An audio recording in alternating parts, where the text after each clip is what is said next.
a question that women ask me all the time and seems to be one of those not so happy dating trends, and that's about ghosting.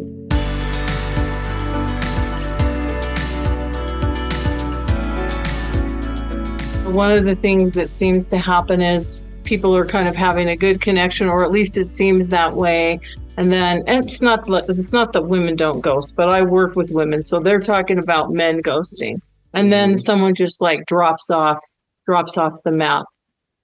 What do you think's going on with that? Like, why in general do you think that's kind of a thing or a phenomenon? Has it always gone on as much as it does now? Or what do you think is going on behind that? I know individual circumstances might vary, but it's not a happy thing.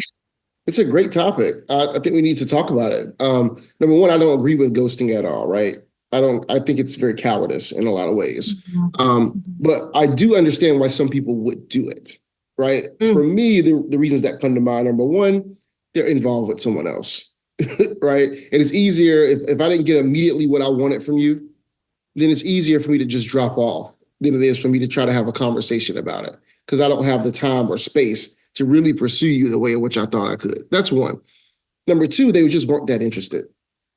And if they just weren't that interested, it's hard as a man to be the bad guy, to realistically have a conversation and say, hey, I just don't, I don't think this is going to go anywhere. I'm not really that interested. I'm not that attracted. That's a hard conversation to have as a man, because you don't want to hurt her feelings, right? And you also don't want to open up the door for her to ask you 1,000 questions about why. Like, why? Right, you don't want the interrogation. That's coming, and you're like, I'd rather just fall off the map a little bit. I think that's part of it.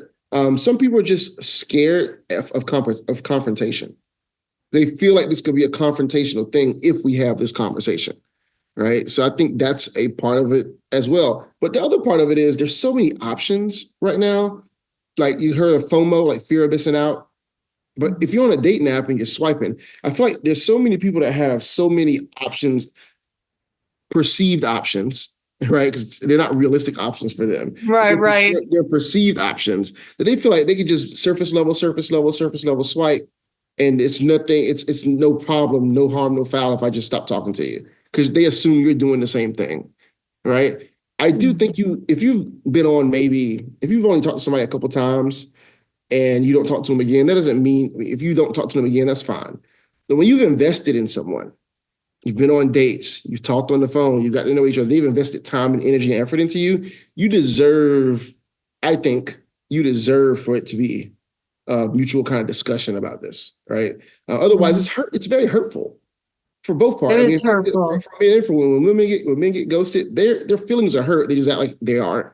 And for women, they're left feeling rejected and hurt, and there's no like closure around it. So that's what I think it's going on.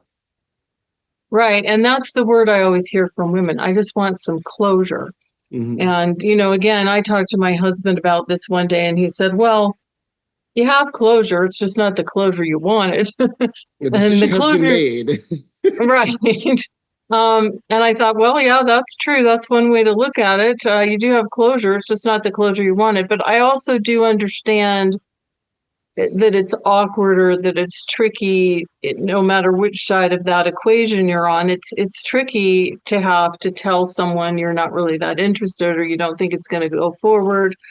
And yes, people want to know the reasons why, and you don't want to get into all of that. So I do think that's tricky. And I do think you're right. I think we live in this world of perceived options, of so many different options. I mean, like you said, any person can be looking online and see all these attractive people. They're not necessarily going to be the ones that are interested in you, but there can be a perception, oh, wow, there's all these women out there, or there's all these men out there that I could be with potentially. And I do think that's a factor. I wonder if there's an easy way, or an easier way to break the news to this. Like, what would be your suggestion, your protocol for a woman or a man if they need to say, I just don't think this is going to move forward, but I wish you the best. I think it's that simple, though, right? It's I just don't think we're aligned. Right, because alignment is important. Alignment could be looks, it could be values, it could be seasons of life, whatever. I just don't think we're aligned at this point. And I just don't see this moving anywhere. So thank you so much for the time that we spent together, but I won't be moving forward. I'm going to remove myself from the situation. Mm-hmm. Simple. Now, that sounds simple coming from me, right? But it's hard because it's emotional.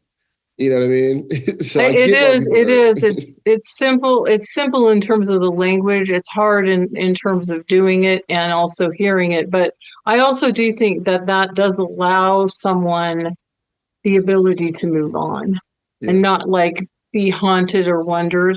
I also think that it's important not to give all kinds of reasons, well, I noticed you're, have bad breath or whatever, because I think when we start giving the quote unquote reasons other than, I just don't think we have that indescribable something or that kind of connection that is going to support a long-term relationship.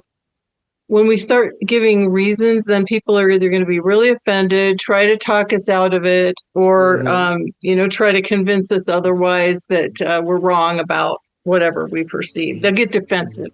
Or insult us, right?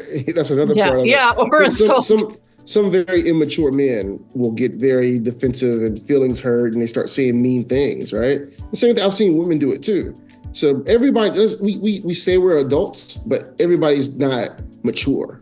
Right? Especially emotionally mature. So you have to work on the assumption that I am removing myself. You aren't ruining something, right? I'm just removing myself from the situation.